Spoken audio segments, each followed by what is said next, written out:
पिता परमेश्वर और प्रभु यीशु मसीह के नाम में आप सबका फिर से स्वागत है। हम जारी रखते हैं हमारी क्लास जिसका नाम है गीजा का मीनार और बाइबल, इसका कनेक्शन। तो प्यारे भाई और बहनों, जैसे हमने पिछले हफ्ते शुरुआत की पढ़ाई इस मीनार की और वो भविष्यवाणी की, वो वचन की जो यशायाह ने लिखा कि परमेश्वर एक निशान, एक खंबा, एक विटनेस छोड़ेंगे मिस्र के बीच में। और उसको हमने देखा गीजा का मीनार और गीजा के मीनार का स्ट्रक्चर, और गीजा के मीनार से इतनी सारी कैलकुलेशन, मैथमेटिक्स या एस्ट्रोनॉमी या और विषय, तो वो सारी डिटेल में हमने पिछली बार पढ़ाई की। और अभी हम स्ट्रक्चर की पढ़ाई कर रहे थे कि स्ट्रक्चर में इन चीजों का मतलब क्या है। तो पिछली बार हमने देख लिया एंट्रेंस, 50 फुट ऊंचाई पर है एंट्रेंस। वो दर्शाती है परमेश्वर के द्वारा मनुष्य का बनाया जाना संपूर्णता की परिस्थिति में, बिना पाप की परिस्थिति में। और ये जो डिसेंडिंग पैसेज, जो उतरता हुआ मार्ग, ये जो हम देख रहे हैं, ये दर्शाता है मनुष्य का गिरना और गिरते गिरते उसका फल पाना, जो है खड्डा। ये खड्डा जो दर्शाती है मृत्यु, पाप की मजदूरी मौत, कि मनुष्य संपूर्णता से गिरा जिसकी वजह से आई मृत्यु। फिर हमने देखा ये अगला जो चीज थी वो था एंट्रेंस के बाद थोड़ी देर बाद ही एक ऊपर जाने को रास्ता है। लेकिन ये ऊपर जाने के जो रास्ता है, इसमें रेड ग्रेनाइट का प्लग लगा, मतलब ये रास्ता होते हुए भी रास्ता नहीं है। ठीक है, तो ये ऊपर को जा रहा आप देख रहे हैं। लेकिन जब इधर से कोई जाता है तो वो हार्डली वो देख सकता है कि इधर से भी कोई रास्ता। तो ये दर्शाता है व्यवस्था, हमने जो देखी कि व्यवस्था मनुष्य के जीवन के लिए थी, लेकिन इसका बेनिफिट सिर्फ एक ही इंसान उठा पाए यहूदियों में से, वो प्रभु यीशु मसीह थे। और ये उदारता भी खाली यहूदियों के लिए ही थी, अन्य जातियों के लिए नहीं थी। इस तरीके से फिर आगे चलते हैं हम। आगे चल के इधर एक और खड्डे से पहले एक और ऊपर को रास्ता जाता है जिसको हम महल शाफ्ट बोलते हैं। आज हम इधर से पढ़ाई शुरू करने वाले थे।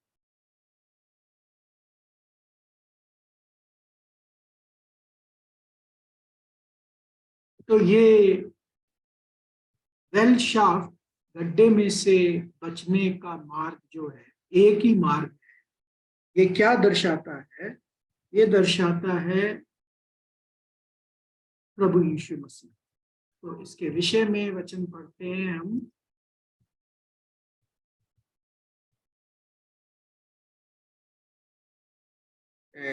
प्रेरितों के काम 4 अध्याय 12वां वचन। प्रेरितों के काम 4 अध्याय 12वां वचन। जी पढ़िए। और किसी दूसरे के द्वारा उद्धार नहीं, क्योंकि स्वर्ग के नीचे मनुष्य में और कोई दूसरा नाम नहीं दिया गया जिसके द्वारा हम उद्धार पा सकें। तो इस स्वर्ग के नीचे कोई दूसरा नाम नहीं है जिसके द्वारा उद्धार कर सकते हैं। तो ये साफ साफ हम जानते हैं। इसीलिए प्रभु यीशु मसीह ने भी बोला यूहन्ना 14:6 में कि राह, मार्ग, सत्य मैं हूँ। मार्ग और सत्य मैं हूँ। प्रभु ने बोला रास्ता मैं हूँ, है ना। और एक जगह बोला यूहन्ना 11वां अध्याय 25 और 26 वचन में कि पुनरुत्थान और जीवन मैं हूँ। जो कोई मुझ पर विश्वास करता है, या यदि मर भी जाए तो भी जिएगा। और जो कोई जीवित है और मुझ पर विश्वास करता है, रहना, क्योंकि तू इस बात पर विश्वास कर। तो मेरे भाइयों और बहनों, ये वेल शाफ्ट, जिसको हम गड्ढे से ऊपर जाने का एक ही मार्ग बोलते हैं कि बचने का मार्ग है, वो है प्रभु यीशु मसीह। वो रास्ता है प्रभु यीशु मसीह। ये रास्ता है प्रभु यीशु मसीह, जो प्रभु ने बोला मार्ग मैं हूं। उसके बाद इस रास्ते से ऊपर जाओ तो इधर जाके एक जगह आती है ग्रोटो। तो ग्रोटो को गुफा आप बोल सकते हो, एक छोटी सी गुफा। तो ये छोटी सी गुफा क्या दर्शाती है? ये छोटी सी गुफा दर्शाती है प्रभु यीशु मसीह का छुड़ौती का बलिदान। ये दर्शाती है प्रभु यीशु मसीह ने जो छुड़ौती के लिए रकम अदा की। तो इसके लिए भी प्रावधान परमेश्वर ने रखा। चल पढ़ लेते हैं हम उससे 13वां अध्याय 14वां वचन। तो परमेश्वर ही ने ये क्या बोलते हैं राम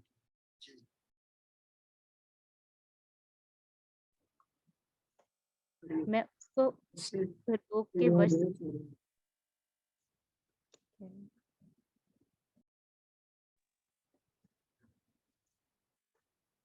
मैं उसको अधोलोक के वश से छुड़ा लूंगा और मृत्यु से उसको छुटकारा दूंगा।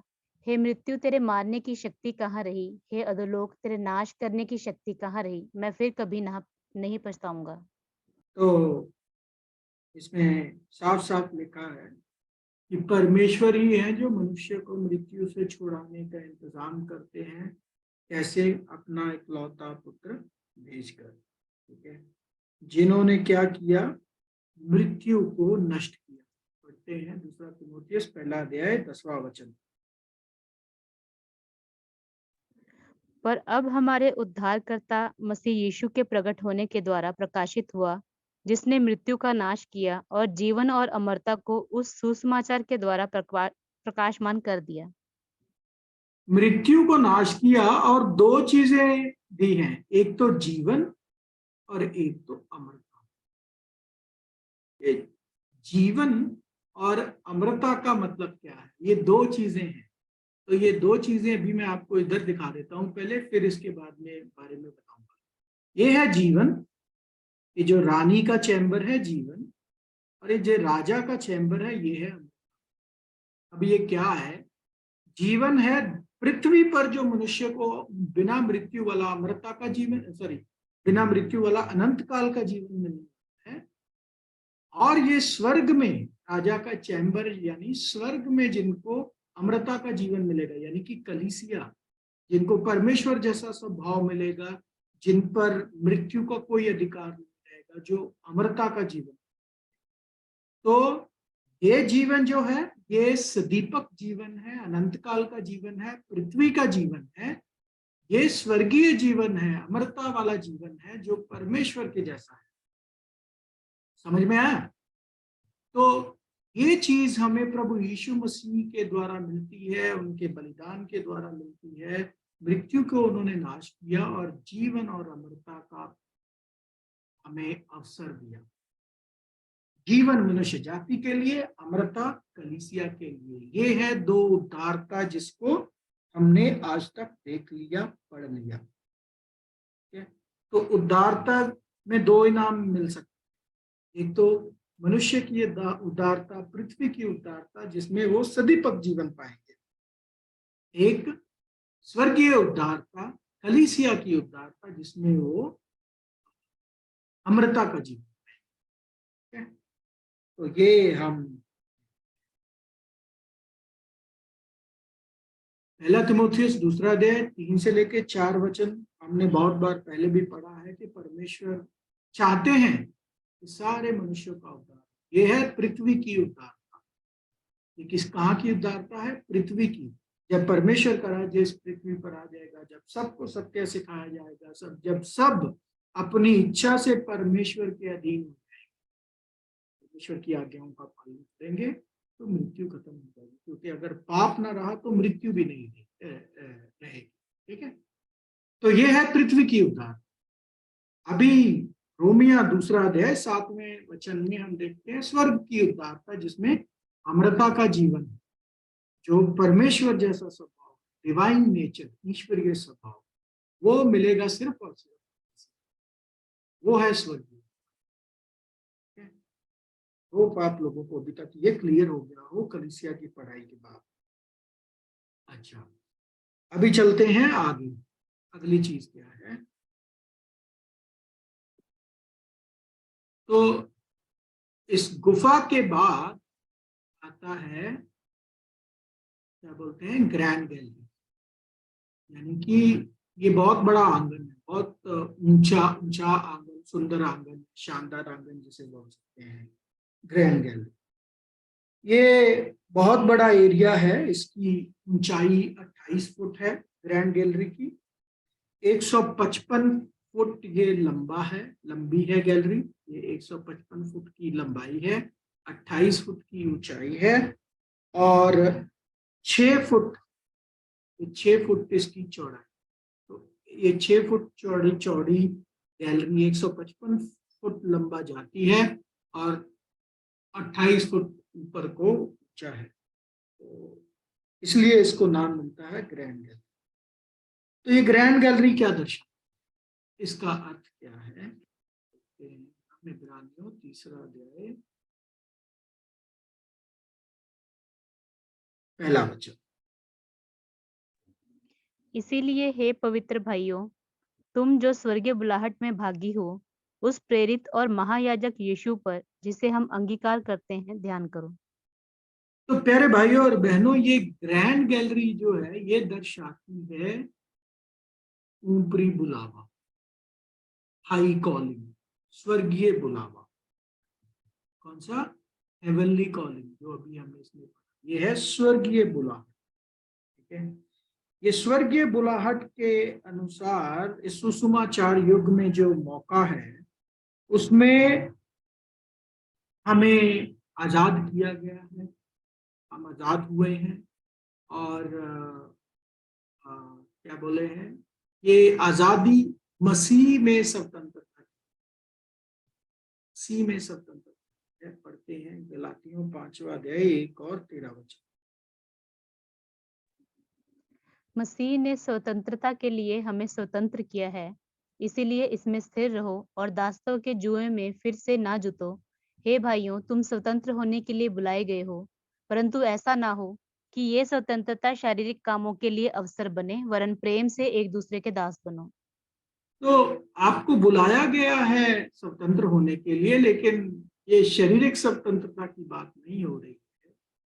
ये बात हो रही है कि अ, आपको मौका मिला है, आपको मतलब अवसर है स्वर्गीय बुलावे का, स्वर्गीय बुलाहट है। ये कैसे है? ये प्रभु यीशु मसीह के विश्वास से शुरू होता है। और प्रभु यीशु मसीह के विश्वास में हमने देखा 3 स्टेजेस हैं, बुलाए हुए, चुने हुए और वफादार। तो जब हम बुलाए हुए होते हैं, प्रभु यीशु मसीह पर विश्वास करते हैं, परमेश्वर हमें धर्मी मानते हैं, हमारे विश्वास की वजह से हमारे पापों की हमें क्षमा मिल जाती है। तो क्षमा मिलने के बाद क्या है कि अ, हमें मौका है कि हम समर्पण कर सकते। खाली विश्वास करना प्रभु यीशु मसीह पे काफी नहीं है, समर्पण है महत्वपूर्ण पहलू, जिसके चलते हमें क्या करना है, हमें वो स्वर्गीय बुलाहट में हिस्सा लेने का मौका मिलेगा। ठीक है, तो इसके रिलेटेड प्रभु यीशु मसीह ने भी बहुत सारे वचन बोले। व्यवस्था को लेकर प्रेरित पौलुस ने बोले, प्रभु यीशु मसीह ने बोला, हे थके और बोझ के नीचे दबे हुए लोगों, मेरे पास आओ, मैं तुम्हें विश्राम दूंगा। तो मतलब कहने का मतलब प्रभु यीशु मसीह के पीछे चलना एक हमें स्वतंत्रता में लेके जाता है, हमें अ, पाप के दास्तव से छूटने का प्रावधान देता है, अवसर देता है। तो सिंपल शब्दों में प्यारे भाई और बहनों, ये ग्रैंड गैलरी है, स्वर्गीय बुलावा, ऊपरी बुलावा जो प्रभु यीशु मसीह में मिलता है। और इसमें इसमें क्या बोलते हैं, इसमें हमें विश्वास से चलना है, देखी रूप से नहीं। पढ़ लो दूसरा कुरिन्थियों 5वां अध्याय 6 और 7वां वचन। इसीलिए हम सदा ढांढस बांधे रहते हैं और ये जानते हैं कि जब तक हम देह में रहते हैं तब तक प्रभु से अलग हैं, क्योंकि हम रूप को देखकर नहीं पर विश्वास से चलते हैं। तो हम देख कर नहीं, विश्वास से चलते हैं। For we walk by faith not by sight. देख के तो कोई भी विश्वास करे, लेकिन हम बिना देखे विश्वास से चलते हैं। ठीक है? तो ये बात है। और दूसरी बात आपको बतानी है कि ग्रैंड गैलरी में के ऊपर जाने का रास्ता है होल्स को पकड़ पकड़ कर चढ़ना। इसमें आप सीधा नहीं चल सकते, होल्स को पकड़ पकड़ के एक एक कदम चलना। ये है क्या बोलते हैं, तंग रास्ता। जब ये होल्स पकड़ पकड़ कर आप चलते हो, इधर एक एंटी चैम्बर आता है, एक छोटा सा चैम्बर आता है, ठीक है, और उसके बाद एक ग्रेट स्टेप, और उसके बाद राजा का चैम्बर आता है। इन सब का क्या मतलब है ये तो ये होल्स क्या दर्शाते हैं, ये होल्स ये दर्शाते हैं, ये जिनसे पकड़ पकड़ के हम ऊपर चढ़ते हैं, कि कैसे पिता परमेश्वर हमें हर रोज अपने वचन के द्वारा चलाते हैं, हमें अपने वचन देते हैं ताकि हम हमारे जीवन के तजुर्बों का सामना कर सकें और परमेश्वर के ज्ञान में, परमेश्वर की भक्ति में, परमेश्वर की नॉलेज में, उनके वायदों के थ्रू वचन की पढ़ाई करते हुए विश्वास के जीवन में आगे। तो ये है डेली प्रोविडेंस जो परमेश्वर हमें अपने वचन के द्वारा, अपने प्रोमिसेस के द्वारा देते हैं, ताकि हम तजुर्बों का सामना कर सकें, हम विश्वास में बढ़ोतरी कर सकें, हम मसीह जीवन में आगे बढ़ सकें।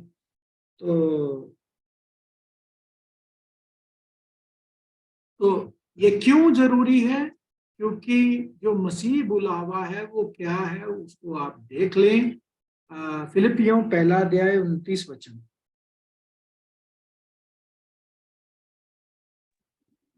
क्योंकि मसीह के कारण तुम पर ये अनुग्रह हुआ कि ना केवल उस पर विश्वास करो पर उसके लिए दुख भी उठाओ। तो देखो, ये मसीह के कारण आप पर अनुग्रह हुआ है। देखिए, ये अनुग्रह की बात है कि ना खाली उस पर विश्वास करो बल्कि उसके लिए दुख भी उठाओ। तो प्रभु यीशु मसीह के लिए अभी दुख उठाने का बुलावा मिलता है किसको, कलीसिया। लेकिन अभी तो आज तो दुख किसी को चाहिए ही नहीं। तो प्यारे भाई और बहनों, मसीही जीवन एक्चुअली है दुखों का जीवन। रोमियो 12वां अध्याय 1 वचन पढ़ लीजिए। इसीलिए हे भाइयों, मैं तुमसे परमेश्वर की दया स्मरण दिलाकर विनती करता हूँ कि अपने शरीरों को जीवित और पवित्र और परमेश्वर को भावता हुआ बलिदान करके चढ़ाओ, यही तुम्हारी आत्मिक सेवा है। तो यही है आत्मिक सेवा। इसे देखो, आपको बलिदान चढ़ाना, जीवित बलिदान। फिर से 1 पत्रस 2 अध्याय 21 वचन। और तुम इसी के लिए बुलाए भी गए हो, क्योंकि मसीह भी तुम्हारे लिए दुख उठाकर तुम्हें एक आदर्श दे गया है कि तुम भी उसके कदम चिन्हों पर चलो। तो आपके सामने प्रभु यीशु मसीह ने एक आदर्श छोड़ा है, और उस आदर्श में क्या है, आपको तो क्या करना है, उनके पद चिन्हों पर चलना है। ठीक है, तो ये है मसीह बुलावा जिसको हम देखते हैं। तो प्यारे भाई और बहनों, ये ग्रैंड गैलरी जो है, शानदार आंगन, वो दर्शाता है स्वर्गीय बुलावा। और इस स्वर्गीय बुलावे में परमेश्वर जो डेली प्रावधान हमें देते हैं, तो ये है इसका मतलब। नेक्स्ट है महान कदम, ये है ग्रेट स्टेप। और उपकक्ष, तो ये एंटी चैम्बर क्या है, जिसको महान कदम और उपकक्ष बोलते हैं, इसको हम देखेंगे।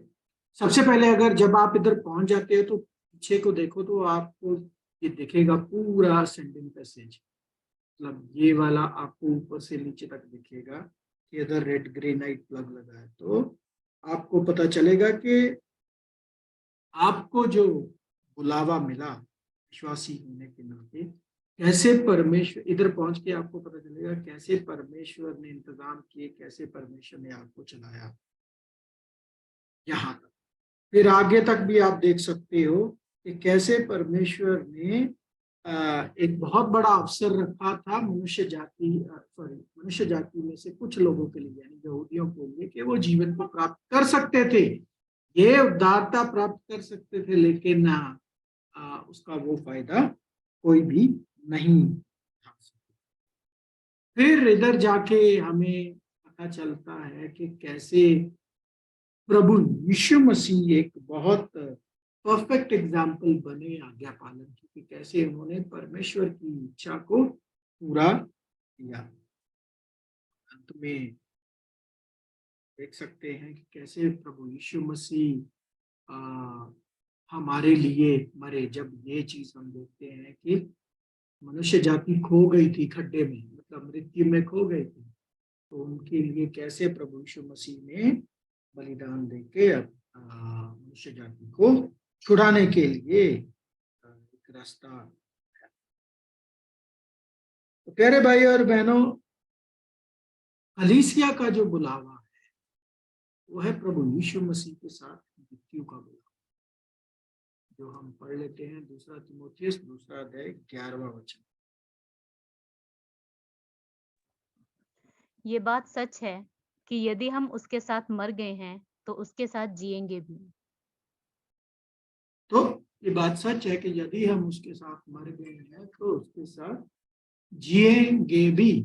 तो ये है अवसर, ये जीवन, अगर कोई प्रभु का पीछा करना चाहता है तो उसके लिए इस जीवन में उनको मरना होगा। किसके लिए? प्रभु के लिए।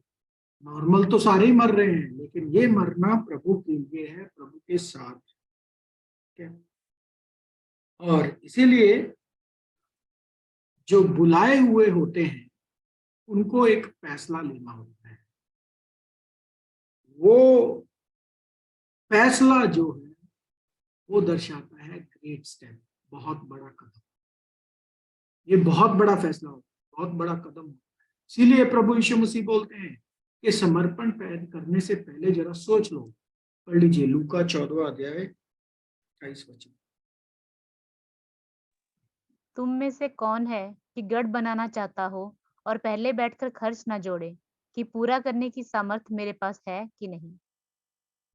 तो इसका फैसला आपने सोच समझ के लेना है कि आप जो कदम उठाने जा रहे हो, आप उसको पूरा करने के सक्षम हो या नहीं। ठीक है? तो ये है वो ग्रेट स्टेप। ग्रेट स्टेप लेने के बाद आता है एंटी चेम्बर। तो ये ग्रेट स्टेप जो है, ये गैलरी से, ग्रैंड गैलरी से जब आप चलते हो तो झुकने से आता है। पहली बार झुकना, दूसरी बार झुकना, 3 बार झुक के फिर आप एंटर होते हो। तो ग्रेट स्टेप है कॉन्सेक्रेशन, उसके बाद है एंटी चैम्बर। जो तो ये एंटी चैम्बर क्या दर्शाता है? ये जो 3 चीजें हैं, ये 3 बार झुकना जो है, पहले ग्रैंड गैलरी से झुक के, पहला कदम ग्रैंड गैलरी से झुक के एंटी चैम्बर में जाना, और एंटी चैम्बर में झुकते हुए निकल के फिर से राजा के चैम्बर में एंटर होने के लिए है, ये 3 बार झुकना है। ये देखिए, आपको इधर दिखाया गया है तस्वीरों में, ये है ग्रेट स्टेप, जो है बहुत बड़ा फैसला समर्पण का। पहला इधर इधर बेंडिंग डाउन, इधर ये देखिए, ये यहाँ पे पहली बार झुकना, फिर इधर बीच में दूसरी बार झुकना, फिर इधर झुक के एंटर हो जाना इधर राजा के चैम्बर। ये 3 बार झुकना है। तो ये 3 बार झुकने का मतलब क्या है? प्रभु यीशु मसीह ने बोला अगर कोई मेरे पीछे आना चाहे तो 3 चीजें करे। क्या क्या है वो? अपने आप का इनकार करे, ये पहली बार झुकना है, अपने आप का इनकार। दूसरी बार अपनी सलीब उठाए, और तीसरी बार क्या? मेरे पीछे हो ले। तो पहली बेंडिंग क्या है? अपने आप का इनकार, मतलब गिव अप। अपने सपने, अपने जो भी आप शारीरिक तौर पर आपकी मंजिलें थी, वो गिव अप करनी। के बाद दूसरे बार झुकना क्या है? दूसरी बार झुकना है अपनी सलीब उठाना। मतलब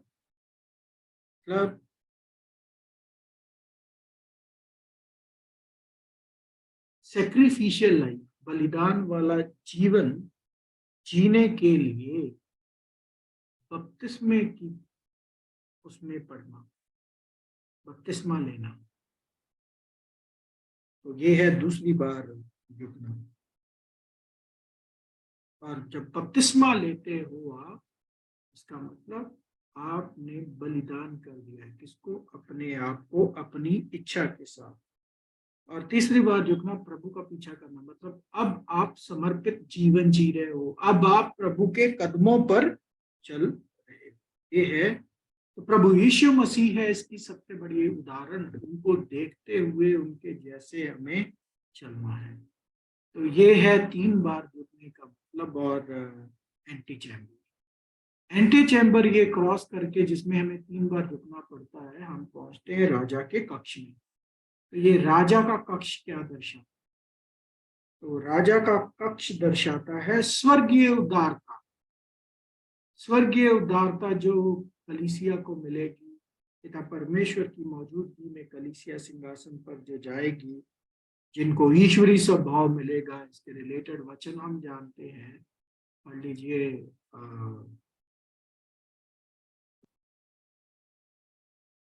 दूसरा पत्रस पहला अध्याय 4वां वचन, ईश्वरीय स्वभाव के बारे में। और प्रकाशित वाक्य 2:10, जिनके द्वारा उसने हमें बहुमूल्य और बहुत ही बड़ी प्रतिज्ञाएं दी हैं, ताकि इनके द्वारा तुम उस सड़ाहट से छूटकर जो संसार में बुरी अभिलाषाओं से होती हैं, ईश्वरीय स्वभाव के सहभागी हो जाओ। तो देखिए, ईश्वरीय स्वभाव, डिवाइन नेचर मिलेगा कलीसिया को। ठीक है, प्रकाशित वाक्य 2:10 भी देख लीजिए। जो दुख तुझको झेलने होंगे उनसे मत डर, क्योंकि शैतान तुम में से कुछ को जेल खाने में डालने पर है, ताकि तुम परखे जाओ, और तुम्हें 10 दिन तक क्लेश उठाना होगा। प्राण देने तक विश्वास योग्य रहे, तो मैं तुझे जीवन का मुकुट दूंगा। जीवन का मुकुट, प्राण देने तक क्या रहे? वफादार रहे, मैं तुम्हें जीवन का मुकुट दूंगा। ये जीवन का मुकुट है अमरता का जीवन। ये मिला प्रभु यीशु मसीह को, और यही मिलेगा प्रभु यीशु मसीह का पीछा करने वालों। तो इस तरीके से प्यारे भाई और बहनों, ये जो राजा का चैम्बर दर्शाता है, ये दर्शाता है स्वर्गीय उदारता। ये राजा कौन है? पिता परमेश्वर और उनका स्वर्ग। ठीक है, तो इस स्वर्गीय उदारता में हम भी हमें भी हिस्सा लेने का मौका है, अगर हम भी बलिदान करके समर्पित जीवन जीते हैं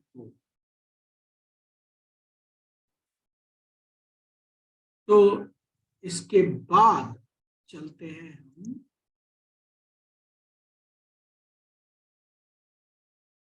हॉरिजेंटल पैसेज, मतलब ये जो समतल मार्ग है, नीचे आते हैं। ये क्या है? ये जो है, ये इसके अगर आप इसको ध्यान से देखें तो इधर नहीं है, इधर आप देखो। अगर इस पूरे हॉरिजेंटल पैसेज को हम, समतल मार्ग को हम 7 हिस्सों में बांटे, तो आपको दिखेगा एक हिस्सा जो है वो ज्यादा खुला हुआ है, और 6 हिस्से जो हैं वो तंग है। तो 6+1 का कॉन्सेप्ट है, 6+1 का कॉन्सेप्ट। तो ये क्या दर्शाता है? ये दर्शाता है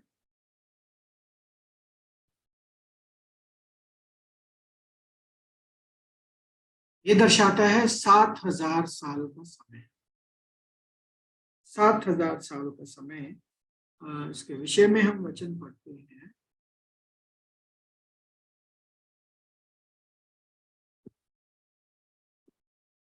अय्यूब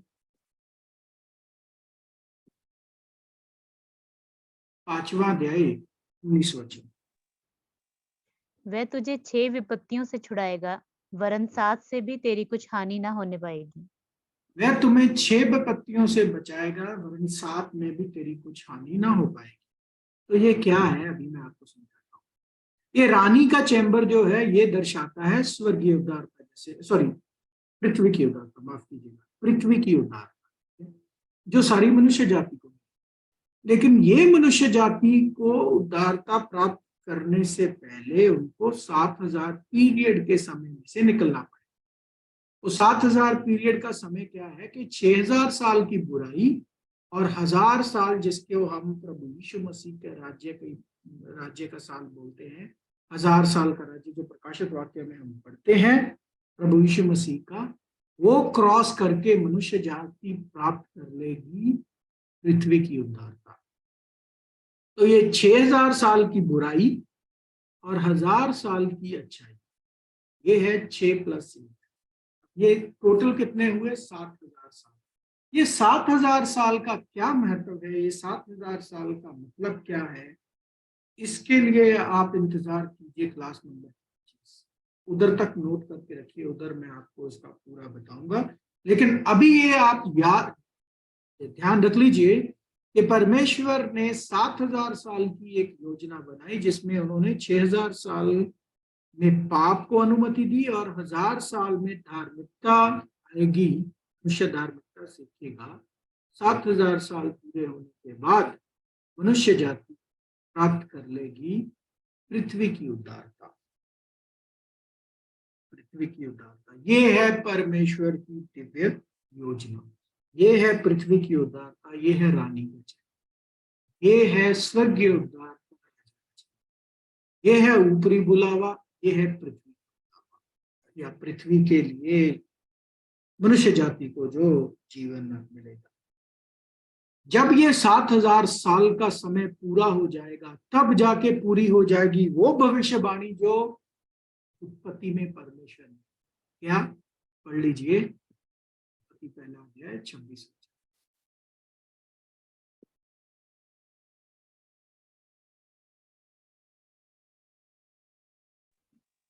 फिर परमेश्वर ने कहा, हम मनुष्य को अपने स्वरूप के अनुसार अपनी समानता में बनाएं, और वे समुद्र की मछलियों और आकाश के पक्षियों और घरेलू पशुओं और सारी पृथ्वी पर और सब रेंगने वाले जंतुओं पर जो पृथ्वी पर रेंगते हैं अधिकार रखें। तो ये देखिए, आओ अपने स्वरूप और अपने जैसे।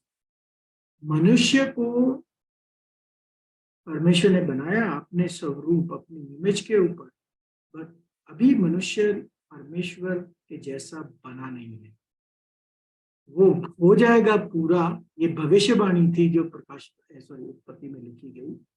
वो हो जाएगा पूरी ये भविष्यवाणी जब मनुष्य जाति इस इधर पहुंच गई, जब संपूर्णता की परिस्थिति में पहुंच गई, जब परमेश्वर जैसा स्वभाव उनमें आ जाए। अभी नहीं है। अगर परमेश्वर जैसा स्वभाव मनुष्य जाति में हो तो पृथ्वी के ये हाल ना हो जो आज है। तो इसलिए बहुत लोग जो बोलते हैं कि अरे सब में तो परमेश्वर बसता है, सब में परमेश्वर, ऐसे नहीं परमेश्वर बसते किसी भी। अगर परमेश्वर बस रहे हो तो फिर बुरे काम ना हो। ठीक है, तो ये है रानी की उदारता, मेरे भाई और बहनों, यानी कि पृथ्वी की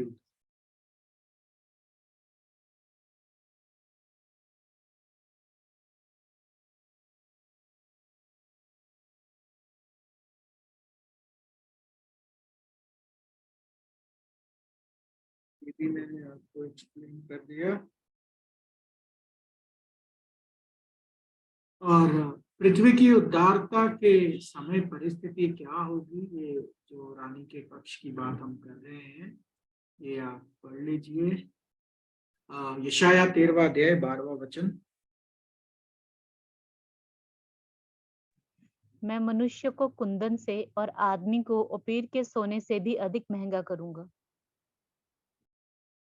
तो देखिए, परमेश्वर मनुष्य को बहुत सुंदर बना, बिना पाप बिना वो मनुष्य चलेगा। बहुत सारे वचन हैं, देखिए यूब में भी है, यशाया में भी है, ठीक है।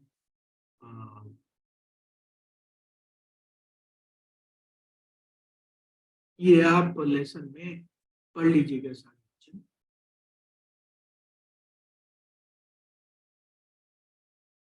और परिस्थिति एंड में ऐसी हो जाएगी कि परमेश्वर मनुष्य की आंखों में से हर आंसू पोंछ देगा।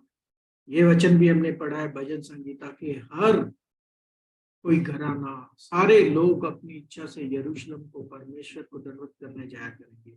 पढ़ लीजिए भजन संगीता 22वां अध्याय 27 और 28 वचन। पृथ्वी के सब दूर दूर देशों के लोग उसको स्मरण करेंगे और उसकी ओर फिरेंगे, और जाति जाति के सब कुल तेरे सामने दंडवत करेंगे, क्योंकि राज्य यहोवा ही का है और तो सब जाति वही प्रभुता करता है। तो परमेश्वर के राज्य में सब लोग अपनी इच्छा से अपने आप को समर्पण कर देंगे परमेश्वर, ठीक है। तो पृथ्वी को बहुत सुंदर बना, और 1000 साल के अंत के बाद क्या होगा, पढ़ लीजिए पहला कुरिन्थियों 15वां अध्याय 24वें वचन। इसके बाद अंत होगा, उस समय वह सारी प्रधानता और सारा अधिकार और सामर्थ्य का अंत करके राज्य को परमेश्वर पिता के हाथ में सौंप देगा। तो 1000 साल के पूरे होते ही जब 7000 साल पूरे हो जाते हैं, तो प्रभु यीशु मसीह उस राज्य को परमेश्वर को सौंप देंगे, ठीक है। और फिर क्या होगा, फिर फिल्ट्रेशन होगी। फिल्ट्रेशन होगी, उसको दर्शाया है मत्ती 25वें अध्याय 34वें वचन में। वो भेड़ और बकरियों का अलग करना, भेड़ अलग बकरी, ठीक है, उस दृष्टांत में हम देखते हैं। और अंत में परिस्थिति क्या होगी, पढ़ लीजिए भजन संगीत प्रकाशित वाक्य 21:4।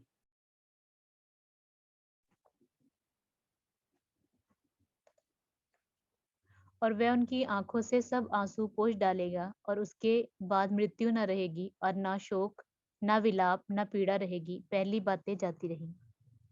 जी, तो ये ऐसी परिस्थिति परमेश्वर पृथ्वी पे कर देंगे प्यारे भाइयों और बहनों।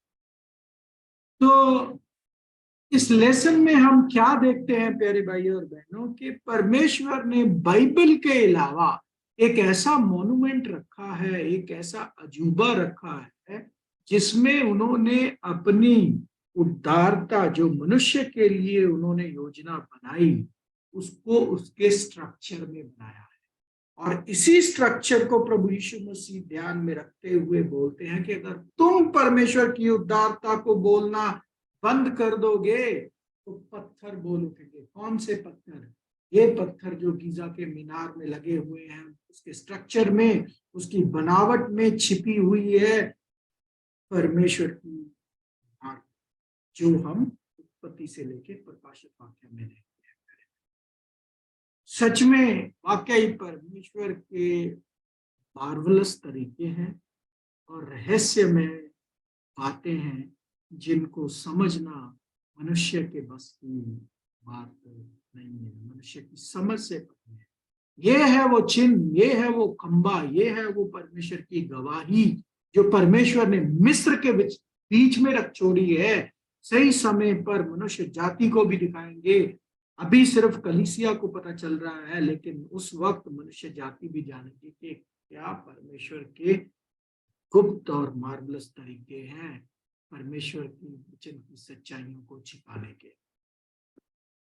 तो अंत में एक वचन पढ़कर खत्म करेंगे, भजन संगीता 145 उसका 3रा वचन। यहोवा महान और अति स्तुति के योग्य है, और उसकी बड़ाई अगम है। परमेश्वर वाकई महान और अति स्तुति के योग्य परमेश्वर है, उसकी बड़ाई अगम है। परमेश्वर ही आप सब लोगों को अनुग्रह दें, आशीष दें। इसी के साथ ये क्लास नंबर 20 इधर खत्म होती है। आमीन।